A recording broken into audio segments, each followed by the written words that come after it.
The heart of my home is the kitchen. And at this time of the year, it's the perfect place to gather and celebrate the festive season. For me, Christmas is all about rustling up some fantastic food and eating it in the company of my favourite people. These are the dishes that I cook when I want to spread a little bit of cheer. These are my Christmas home comforts.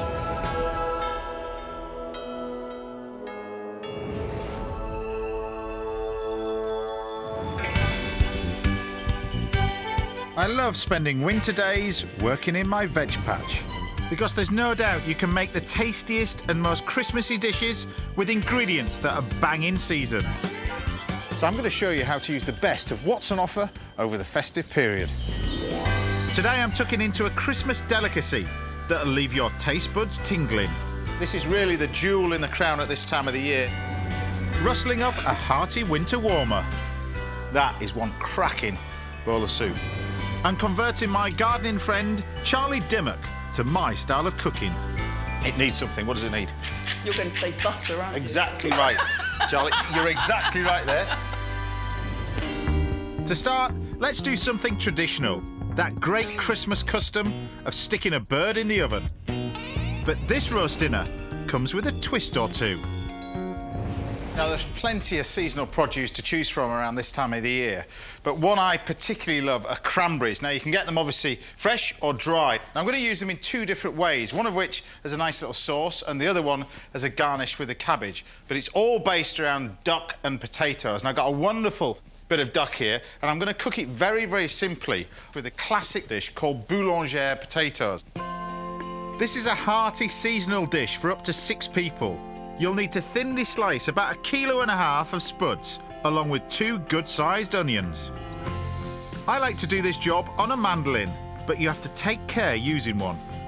Now, the word boulangère comes from baker's oven in French, because traditionally the baker would cook the bread in the morning in the wood-fired oven, and then everybody in the village would basically just cook potatoes with onions and a little bit of water or stock that they had left over, and finish it off in the baker's oven. To recreate this rustic classic, I layer the potato and onion slices in a large dish with lots of seasoning and ½ litre of chicken stock. Then I pop it on the bottom shelf of an oven that's been preheated to 180 degrees Celsius. I've got a wonderful duck here. Now what I'm going to do is to prepare this is really simple. All you do is grab yourself a fork, take your anger out on the duck by whacking it all over the top. What you're doing is create little pockets so the fat can drip out. You probably want to do this dish the day after Christmas Day. And then I'm going to stuff the duck, not with a traditional stuffing. All it's going to have is a little satsuma and a cinnamon stick just placed inside. And then just sprinkle the top with some Chinese 5-spice. Just rub it over the top.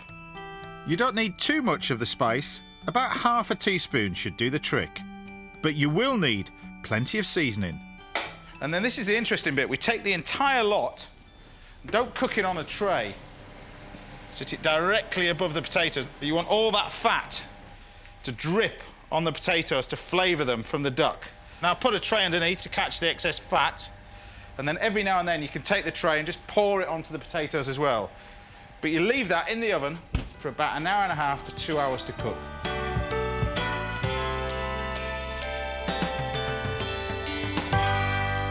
Then with our roast duck and boulangère potatoes, I'm going to serve it with a classic sauce, and one that you would normally do with turkey, and that's cranberry sauce.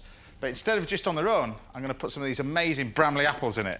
So the reason why I like these is they're bang in season at this time of the year, like the cranberries, of course, but they've got a lovely sharpness that go particularly well with duck. When I've peeled and sliced 2 apples, I add them to the pan with butter, along with 200 grams of cranberries and 75 mils of cider. You bring this to the boil and just rapidly cook this now for about 8 to 10 minutes. Once the apples have softened, taste the sauce and add caster sugar. 2 or 3 tablespoons should be enough. And then we can season it. The bit of salt, a bit of pepper, and that's it. When the sauce is cooked, turn your attention to your final seasoning ingredient, cabbage. And this really is a great veg to serve around Christmas time. So the first thing you do is chop it all up. On a decent sized pan. You want about, I'd say, about a centimetre deep full of water, no more than that, ready for a pan this sort of size. And then you want a good dollop of butter. That's a technical term for about 30 grams. But don't worry if you go a bit over, it is Christmas after all. Black pepper and salt. Now you can see in here, it's starting to basically emulsify into this sauce, which is exactly what you want. And then what we do is take the cabbage and throw it in. Do not take it off the heat. Do not lift the pan, just keep it on the heat. Now the temptation really with this is to add more and more water. What cabbage will do is soak that water and then all of a sudden, like a sponge, dunk it out onto your plate. Cabbage, funny enough, should be this colour, green. Not grey, green. When the cabbage begins to wilt, throw in 50 grams of dried cranberries and cook for another minute. It's an unusual combination, but oh so Christmassy. So at that point in time, we can then season it with a bit more salt and pepper. And then I'm going to do as the French do. You get a little bit more butter in. When the cabbage is just about done, get the duck out of the oven and let it rest. Then use the veg as a bed for the meat.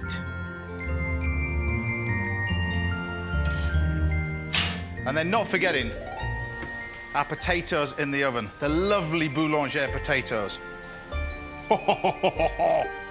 And there you have it, an amazing meal for four that's absolutely jam-packed with rich, seasonal flavours. And by adding cranberries together with the apples, you get a lovely sharpness with it, which works really well with the fattiness with the duck. It's just a great meal to have at this time of the year. It's warming, it's everything you want and full of flavour.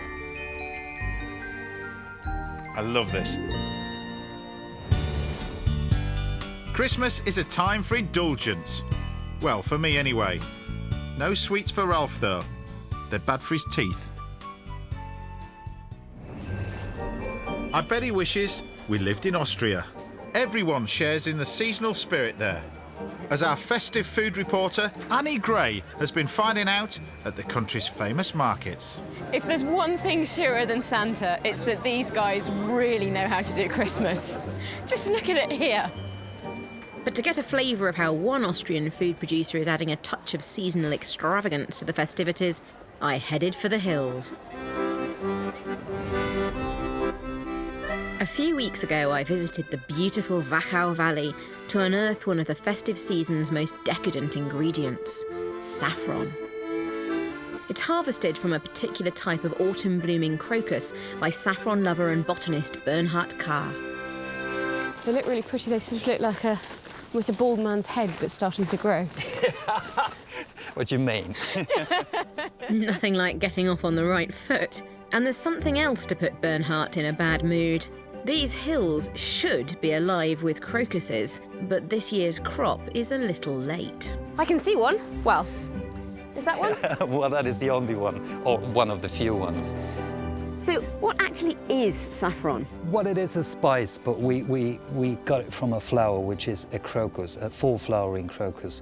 What we actually take is the red thing here. So the bit that looks like a sort of tongue sticking out of a monster's mouth. There's three of them, and this is the only aromatic part of the flower, so we only take the red things. And then we dry them, and this is the actual spice. And we need about 200,000 flowers for 2 pounds of saffron. Good Lord, that's a lot of saffron. Presumably it must mean that it's a really expensive spice. Very much so, that's good for me.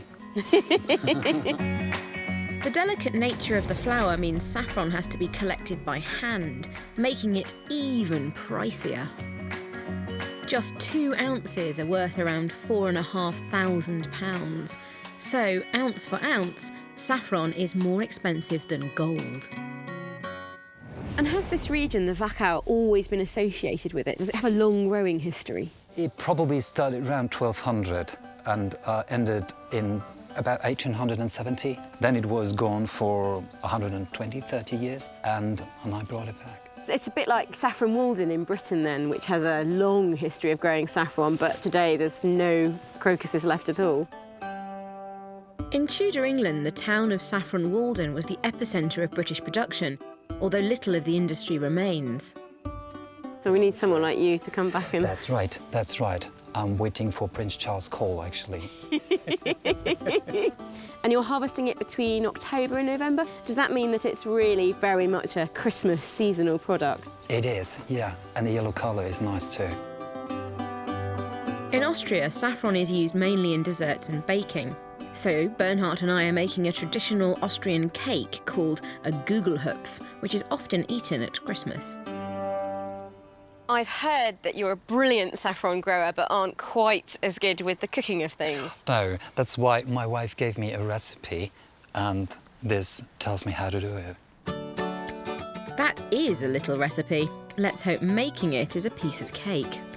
First, I have to grind the saffron in a pestle and mortar, and then add 5 tablespoons of milk, allowing the saffron to dissolve and release its unique flavour and sunshine yellow colour. Wow, that's a really vibrant colour. But it's York yellow. It looks like a York. I certainly haven't cooked with anything like this before. I'm mixing together some icing sugar and butter before adding vanilla sugar. Then I have to beat the mix till it's light and creamy. Right, I think we can probably call that creamed. Very much so. And then we put the York inside. So that's 3 egg yolks, and my arm is now going numb. Okay, it says beat the egg white together with the salt and the granulated sugar and beat until it forms stiff peaks. You didn't pick a nice, easy, non-physical cake. Where's an electric mixer when you need one? While I'm panting, You're doing fine? tell me, It's why... really entertaining, actually. Sorry.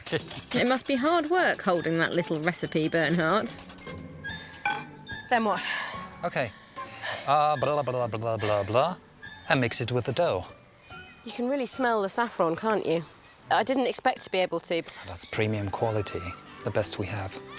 Next, I add some flour mixed with baking powder and stir it all together. And now I can put the mixture into the Gugelhupf mould.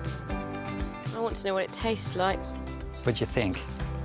My God, every time I've ever cooked with saffron, it's just tasted like a dead spider fell in the bowl and got kind of mixed in. Bit dusty in the background. I don't even think I can even describe it. It's definitely a spice, isn't it? Almost like paprika and honey mixed, but without the spicy notes or without the cloying notes. It's just a really beautiful, rich flavour. Now we put it in the oven and we're done.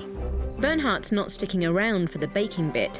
He's off to encourage those reluctant crocuses to bloom, leaving me to enjoy a slice of Gugelhupf and one terrific view.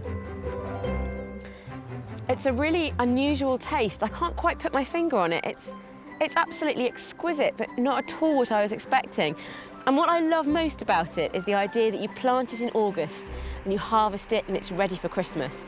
It's like taking a piece of summer sunshine and making it last throughout the cold, cold winter.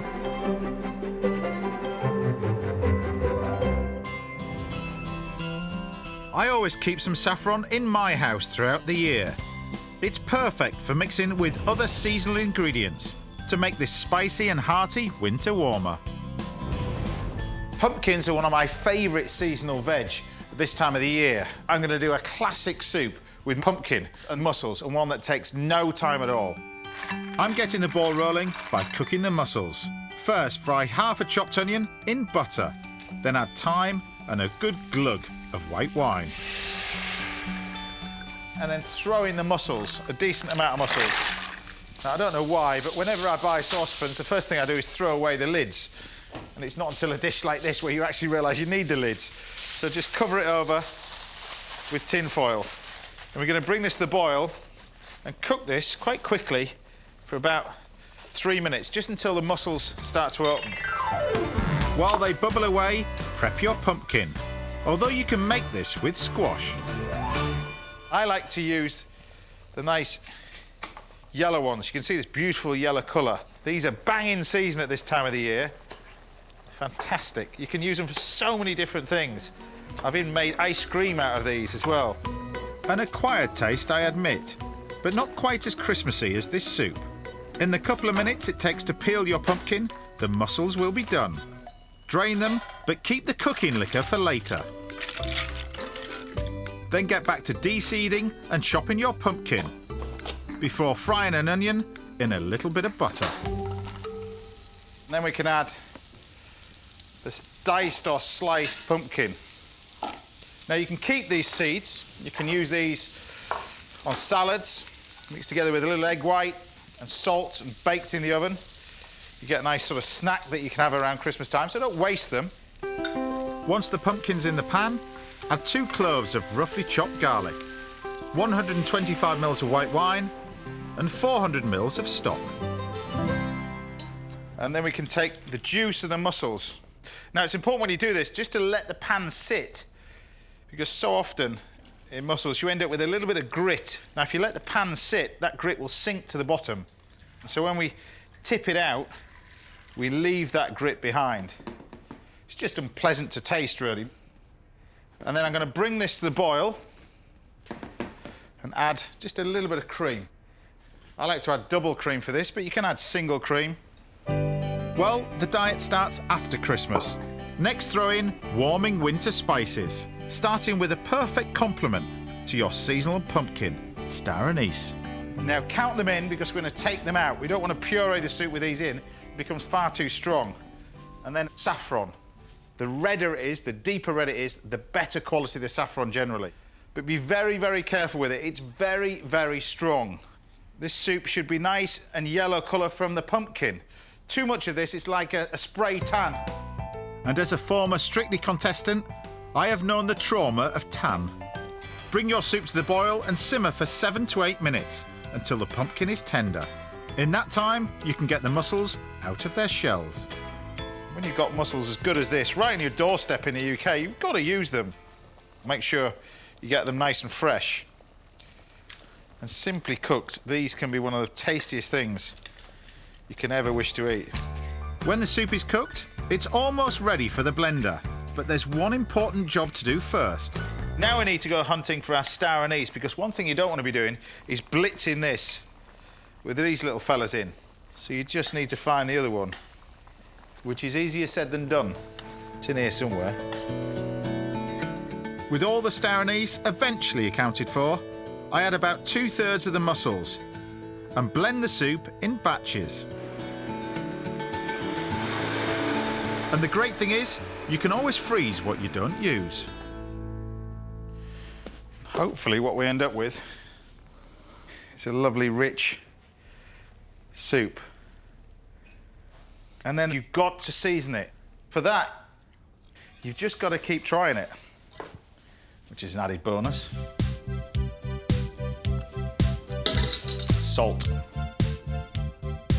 When it's got enough seasoning, I add a squeeze of lime juice.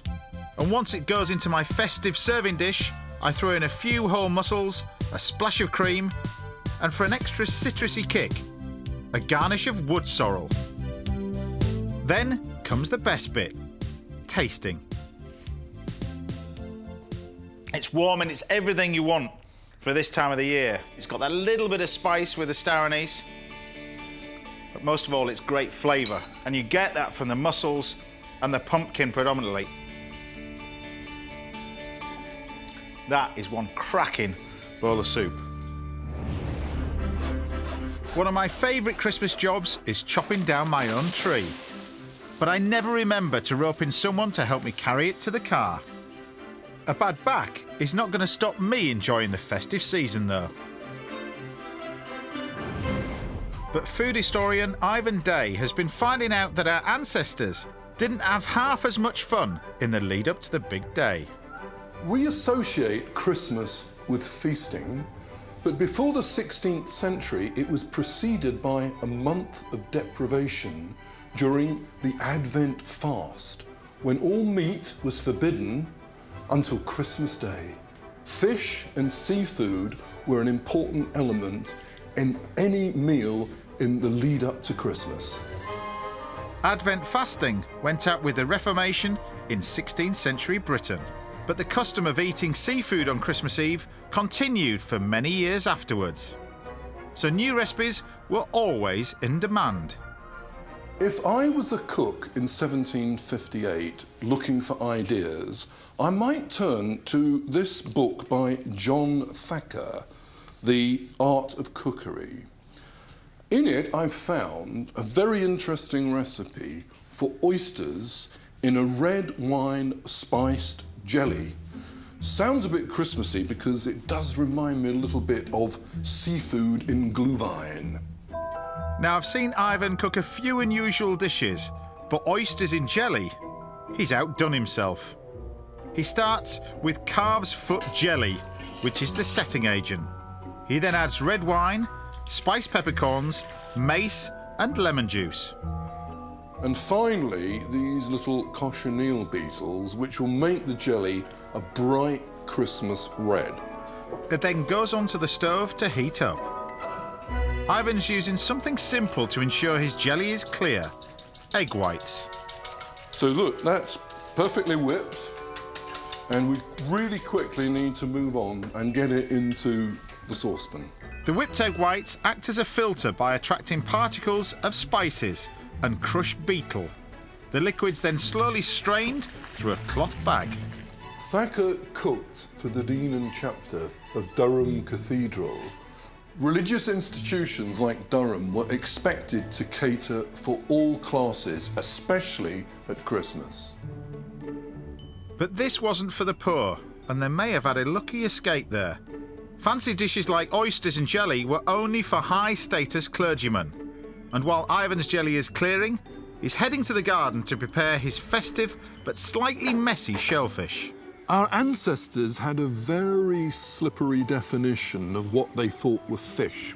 They even included beaver, porpoise and sometimes barnacle geese on the fish menu for the Advent fast. This process is called shucking. It's meant to be the sound as they open. They make this sort of shucking noise. But with these British native ones, I always find it really difficult to do, especially these very big ones. They just don't want to open. Come on. I've been there, Ivan, and bought the messy t-shirt.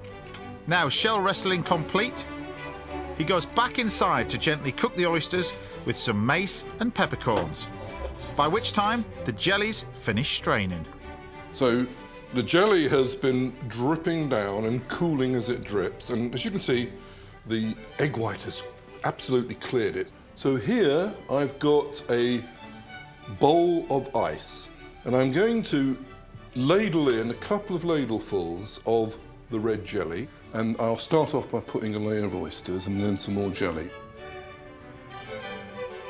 Finally, the very last ladleful of jelly.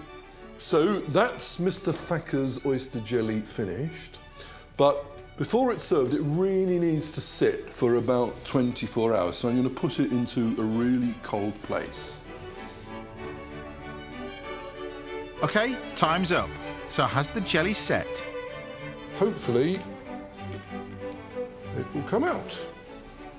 For the final flourish, Mr. Thacker tells us to garnish the jelly with fennel. And there's an oyster dish fit for a cathedral Christmas feast.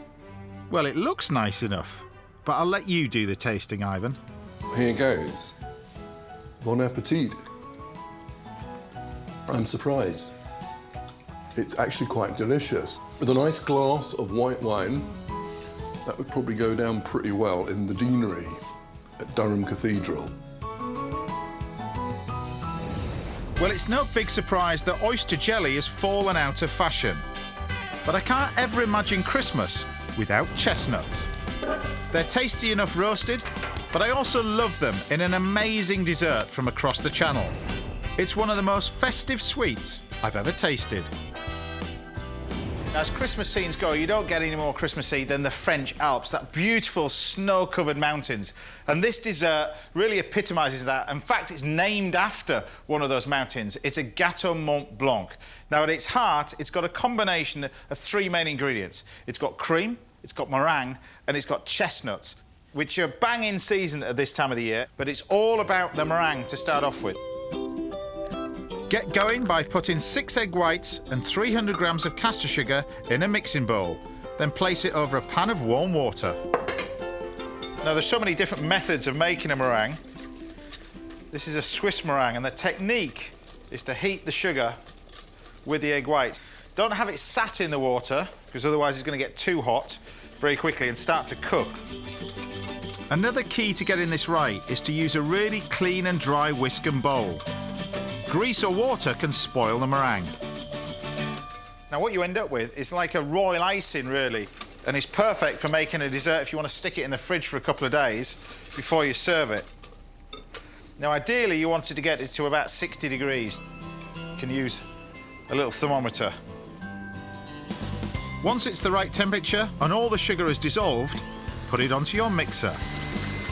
Then whisk it for 3 to 4 minutes until smooth and glossy, but still warm. You can see it's really firm. It's almost like a cloud. It's fantastic. Spoon the meringue onto a tray lined with silicone paper. Then you need to make a large disc shape with a raised edge. And then all you do is pop that in the oven for about 2.5 hours. The oven will need to be preheated to 100 degrees centigrade. And once the meringue comes out, you'll need to let it cool before adding the snowy filling. To turn it into a Mont Blanc, you need cream and a few more ingredients. Now, I'm using double cream for this, and you incorporate that with what's in this tin. Now, this is chestnut puree. They come in sweet and savoury versions. Make sure you get a 250-gram tin of the sweet one for this, or else your dessert will taste like Christmas stuffing. And I like to add this at the beginning, really. So when you whip it up, you get all the flavours of the chestnut in there. While that's whipping up, you can just grab the seeds of vanilla pod. We only want the seeds for this bit. You can use a bit of vanilla bean paste if you want, but pop that in there as well. Don't need any sugar added into this. You've got enough with the meringue. Don't overdo the cream either. You just want to whisk it to soft peaks. Once you get to that stage, you're ready to create your alpine scene. My best advice with this is to stick the meringue onto the dish so it's nice and solid. And then we can basically build it up. So you just take your chestnut and cream and don't do anything with it other than that. And then we can grab some of these. This is really the jewel in the crown at this time of the year, marron glacé.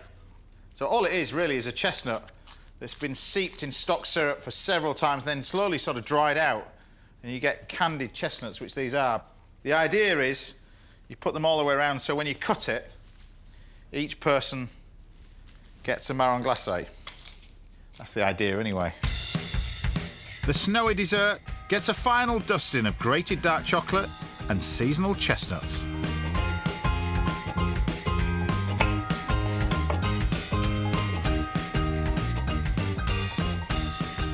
Kind of one of those desserts that is hugely popular in the Alps and on the continent, but a lot of people have never even heard of it. At first glance, you wouldn't think meringue was a seasonal sort of dish.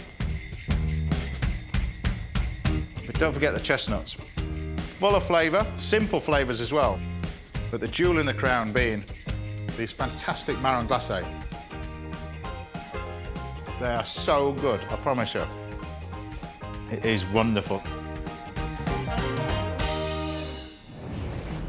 Now, we all know this is supposed to be a season of goodwill, but there's one veg that gets bad-mouthed all year round, which is a shame, because the Brussels sprout is an essential part of the British Christmas dinner.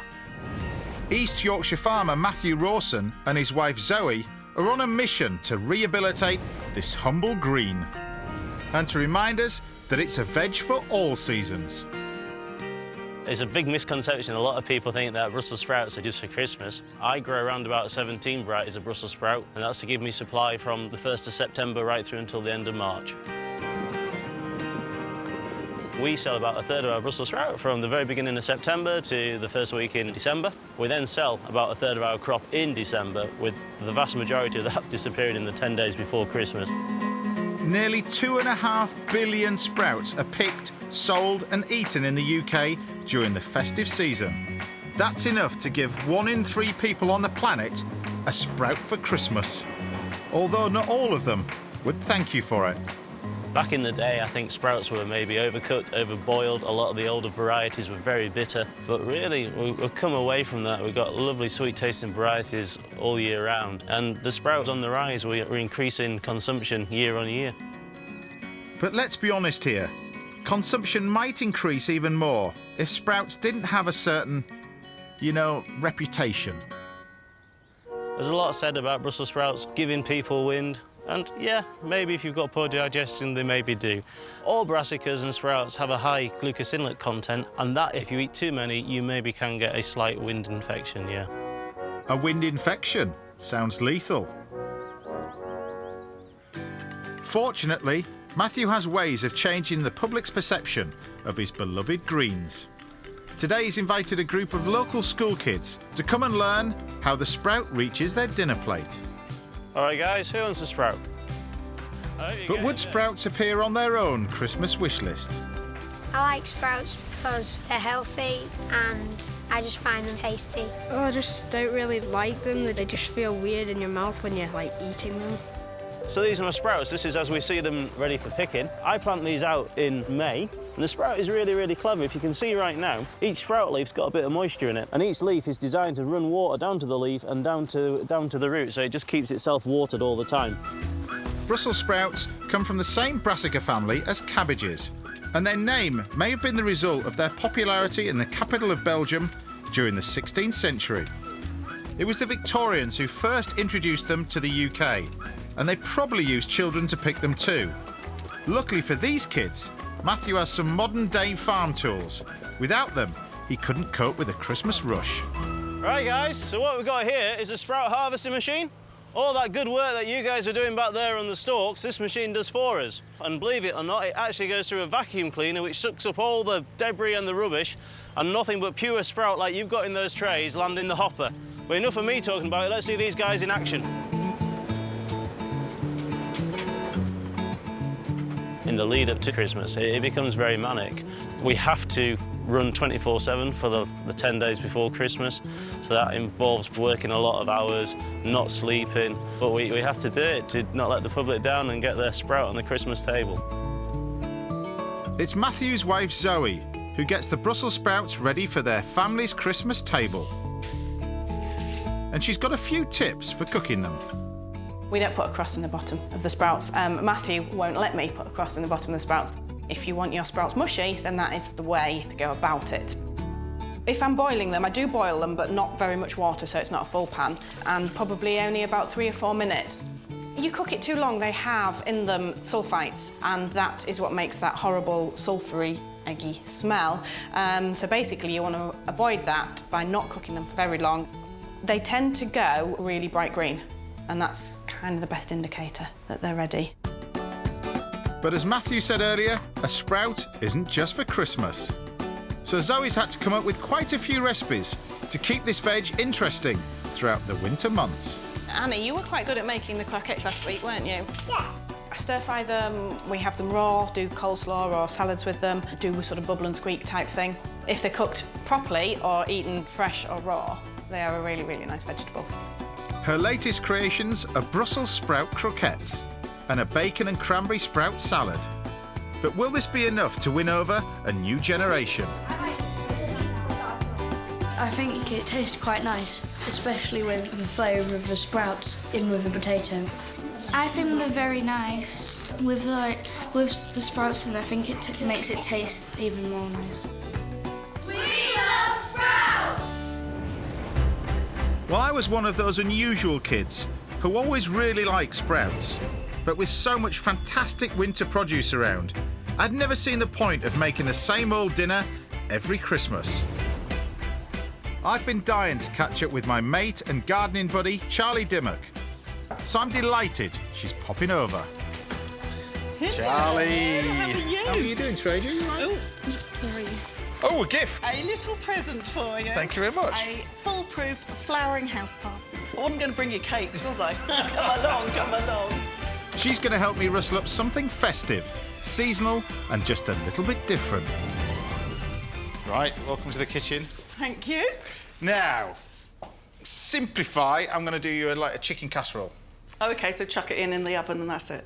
Well, you don't even need an oven for this one. All we need is a pan, really. Okay. Nice and simple. So first thing I want you to do is grab me the chicken, which is in the bottom of the fridge there. Because what we're going to do, rather than just sort of chuck this into one pot, I'm going to chop it up first. Big year for you, though, this year, because you're preparing Christmas lunch, though, yeah? I know, first time since 2009. So how many people are you catering for? Well, at the moment, it's varying between 8 and 12. What could go wrong? Well, you need to know how many you're cooking for. That's the first potential thing. If 16 people turn up, you're going to have a problem, aren't you? Really? No, well, we'll just have to spread it thinly. Yeah. This is kind of a dish that you could do for those 8 to 12 people, you see. This recipe serves 4, so obviously Charlie will need to multiply it up for a bigger party. The first thing to do is cut your chicken up into 8 pieces. Although, of course, you could get your butcher to do it. And something tells me that's the option Charlie would go for. Fantastic. You look like you might have done this before. I've done it a few times, you see, a few times. I saw you on TV as well. You're quite accomplished in the kitchen. Master chef and all. I wasn't. I was out first round, you lying toad. Dare I say, not your domain, is They sold it to me as, do you like cooking? I do, but my cooking is music on, glass of wine, pootle around, not... Yeah. Here's a kitchen, there's a box with some ingredients in it, make 2 dishes, go. Right. I spent about 10 minutes looking for the knives. Right, it looks like I'll be doing most of the work in the kitchen today then. When the chicken's portioned, I season the pieces really well, dust them with a little flour and fry them in butter until they're golden brown on all sides. The reason why we use butter is butter gives it flavour, but also it gives it colour. OK. So what got you into gardening then in the first place? Yeah, this is going to really surprise you. I was quite a tomboy as a kid. Never. Yeah, never. I was down the garden to help my granddad in the veggie patch. So, like... yeah, I just sort of fell into it, really. When all the chicken has been sealed, remove the pieces and put them into a casserole dish. Then add 1 finely chopped onion and a clove of garlic. So if you can get me some Madeira, which is over there. Now, a little tip for you. Always, always buy good Madeira. OK. Because if the food's rubbish, give that to the folks and they get hammered and they forget about this, all right? So, a little bit of Madeira in here. A little bit? That's like a gallon and a half. No, it's not a gallon and a half. It's just a small amount. It's more like 75 mils, actually. I follow it with half a litre of chicken stock and 200 mils of double cream. Always, always double cream. You chefs love to keep the calories up there, don't you? This is actually a low-calorie show. Oh, is it? This whole series is all about keeping your body in shape. Yeah. As I pour in the double cream. Yeah. Look at that. So, salt and pepper, and always buy good quality salt. You're going to hate me because I really don't use much salt at all. No, I just want you to taste this. The only time I have a lot of salt is when margarita around the rim. Sorry. See, that's quite pleasant, isn't it? Yeah, it's really salty. It's salt, that's why it's rich in... It's really, really salty. Blimey. Well, she may not share my salt habit, but I know Charlie won't object to fresh herbs. Right, a little bit of fresh thyme. Now, obviously, Christmas, busy time for you. You're cooking this year. Are you doing panto again this year or not? No, panto this year, so that's why I'm doing it. So I haven't had a Christmas at home since 2009. Because you've done panto for what, six years? Yeah. What is that like? It's good fun. Really? It is good fun, yeah. Because I keep getting asked to do it, but they keep asking me to be some, like Fat Orange in James and the Giant Peach or something like that. Or... Well, I've always been very organic. A what? Very organic? What's that? What's that? Well, there's many jokes that can be had at my expense. All right. And yeah, there's some jokes in there that are very clever. All right, so next time I get asked to do panto, I've got to say yes. Do it. Just do it one time. You will enjoy it. It's not going to happen. I'm definitely sticking to cooking. And now leave the pot to simmer for 15 minutes and get on with chopping the mushrooms. So we've got chanterelles, a little bit of chestnut mushrooms as well. So seasonal produce now. Obviously we've got pumpkins, we've got squashes, we've got, you know, mushrooms. What else? Leeks are still going, your cabbages will still be going, Brussels sprouts will still be going. Yeah. So Brussels sprouts, is that going to be on the menu for you this Christmas then? Yes, because we're a very traditional family. So, right. yeah. But So, is it quite nice to have sort of Christmas off this year? Yeah, I'm very excited by it because I'm going to put some Christmas decorations up, which I haven't done for ages. I have got Christmas decorations that I made as a child as well. Have you? Yeah, You've still got all the Christmas decorations you had as a kid? It's a star, it's a 4-pointed star. And it still goes on the tree. It's all right. Right. Not all this posh stuff that you've got. I haven't got posh stuff. Look, this thing. This is all you've got to do. Look, is you got to put the mushrooms in. Yeah. Gently simmer this for 15 minutes and then leave it. Put it in the fridge and then when you come to reheating it, put it back on the stove, cook it gently for about 20 minutes. It's done. Whether you cook it and serve it on the same day or prep ahead, I like to throw in a healthy handful of chopped parsley just before serving. You have a taste of this? Go on then. You can tell me what it needs. It needs something. What does it need? Pepper. Yep, needs something else.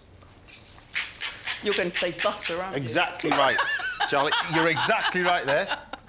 It needs a little bit of this to enrich it. Now taste that. Yes, that's very nice. You could get a job doing this. Well, thanks, Charlie. I'll keep that in mind. Now, to go with my lovely seasonal stew, I just need to reheat some mash I made earlier. And if you thought the casserole was rich, best mashed potato is done with equal quantities of potato, butter and cream. No! Yes, Charlie. It's a must. Look at that. I don't like it when it's like baby's food, like puree. Could you add a few more lumps to it? I'm just joking, just teasing. Now check out this chicken. You ready? Mm-hmm. This is the moment you take it to the table on Christmas Day. Oh, look at that. Oh, smells yummy. I was hoping to have our seasonal supper around the table, but Charlie wants to watch the sunset from the garden. My guess is she's been cooped up doing panto for far too long. This is actually the perfect dish for this time of year, isn't it? Yes. Nice and warming, good flavours. It tastes wintry, doesn't it? It does taste wintry.